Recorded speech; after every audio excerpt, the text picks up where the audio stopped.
Okay, here's a video you guys might like. So, floater versus bearing axle. So, chassis engineering has been building the rear ends of my cars for, he redid the one in Reaper. Clayton's done all my rear ends. It's what's in every car. So when we first did the red car, we did not do a floater. We did a bearing axle. What's the difference between a bearing axle? Oh, let me slide this over here. Here's a bearing axle. Use a bearing pressed on. They call the wedding ring that holds the bearing in. And then this is what actually holds the caliper bracket, actually holds the axle in the rear end. So when we first did the car, and all of mine, I've never had a floater in one, because to be perfectly honest with you, back when we built this car, we was building this car for the street.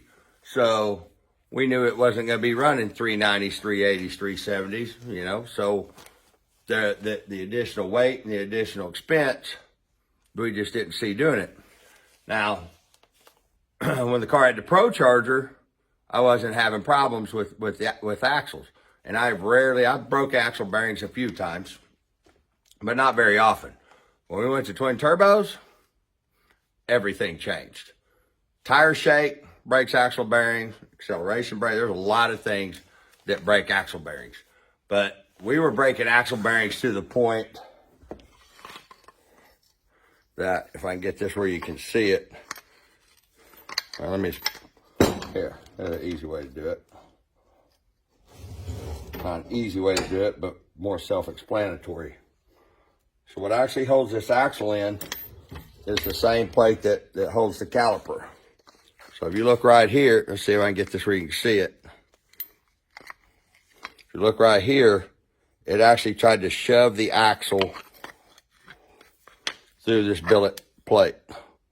You can see that. That's why there's two rings on it. That's why there's two rings on it, because it actually jacked the axle up a little bit. So that's what holds that axle in place. A floater does not. Floater actually uses a hub that's splined. Make sure you guys can see this.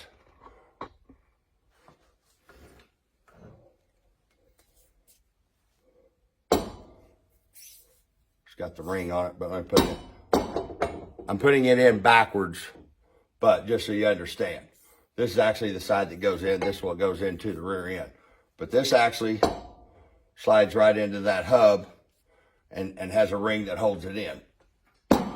So the actual axle itself floats, hence the name floater. The other cool part about this is, if you change the gear, you don't have to pull the brakes and all that stuff. You literally can just take and unbolt it here and slide the axle out, leaving all the brakes and everything on.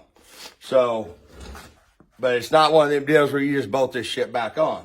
So I had to pull the rear end out of the car, send it back to Clayton, because Clayton has all the jigs. I can actually pull the rear end out of this car, put it in the Chevelle, the one out of the Chevelle, put it in this car, the one that used to be in Reaper. All of these rear ends, since I have one guy do them, they're all the same. So Clayton has all the jigs and everything to where he could he was able to put my rear end right back in the jig that it was made from, cut the axle ends off, and you see if I can get this where you guys can see it. So this isn't one of them deals where you just turn around and unbolt your axle and bolt them back on. It actually uses this spindle on it. So, and you can see inside here, I hope. Yeah. See where that spindle comes all the way through here and goes in the housing. So one of the big problems with changing over to a floater is most rear ends aren't big enough here, but everything that they build at Chassis Engineering, that there are cars that he builds specifically for weight, like we did mine. My whole car, my brother built my car at Chassis Engineering. Clayton taught him, Clayton and George taught my brother how to do one of, then this is his XRP chassis. So I sent the rear end back to him. Since he had all the jigs that how the rear end was built to begin with, he could cut everything off, redim our rear end, put the spindles in it. So now, as you can see, everything actually goes onto the housing itself. So none of this, everything. So when this is all together,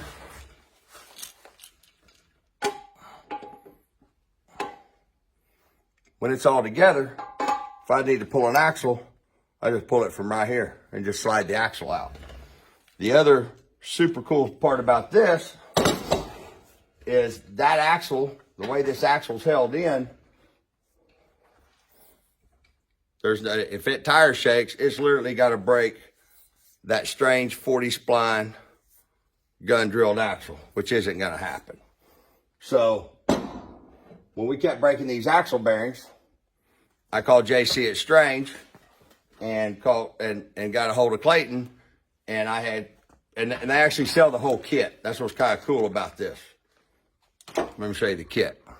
When I say the kit, that's everything. Everything to convert it over with the spindles.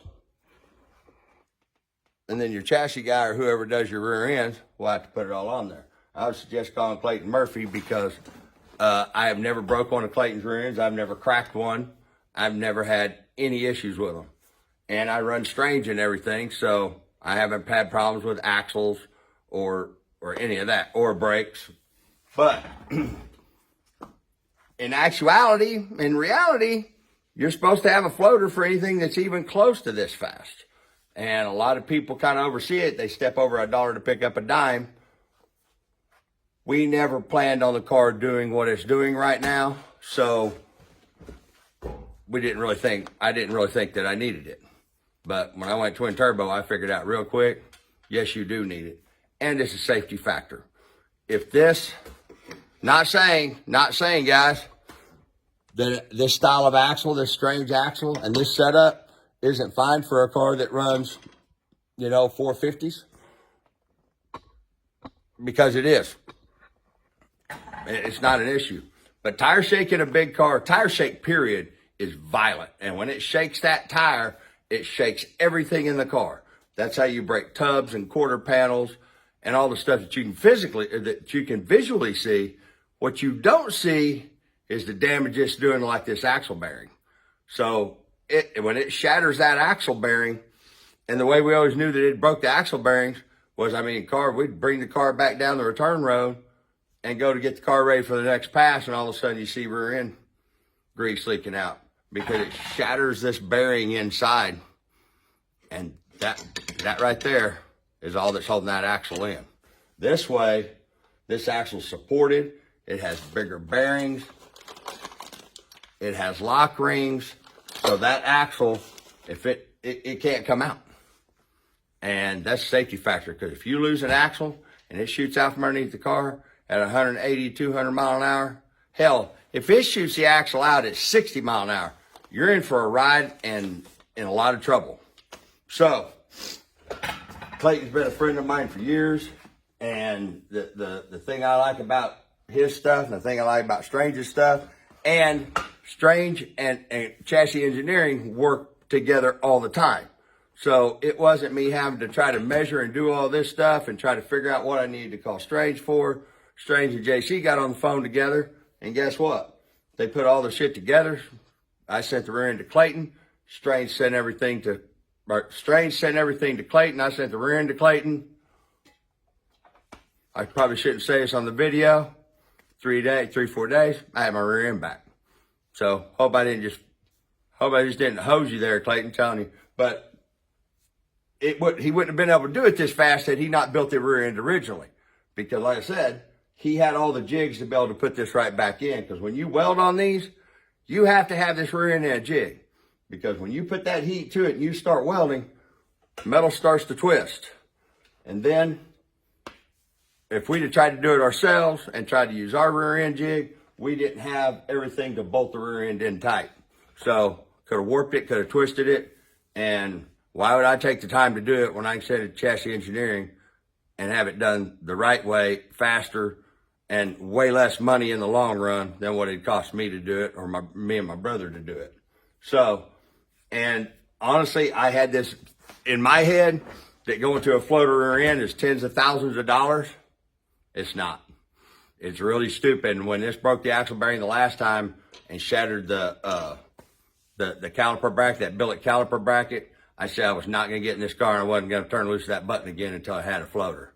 So this is definitely one of those deals. You're not stepping over a dollar to pick up a dime. You're stepping over a dollar to fucking end your life. So NHRA, IHRA safety rules at the speed these cars run, it's mandatory to have a floater. But if you're building a car of this caliper, better get a hold of Clayton Murphy.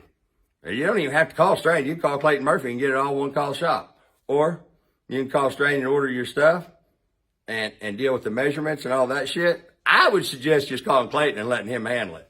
But Chassis Engineering has done all of this stuff for me. A great shop. Strange. Everybody knows Strange's products. They know that they make the best racing products out there. So, and now you guys know how this shit works. There's not only a shout out for them, but I want you guys to see the difference between shit you need to run 390s and the shit that you can run if you're going to run 450s. And the money, if I would have known that it was that economical to do this, we'd have done it from the beginning. But that was me being a tight ass and risking my life over this.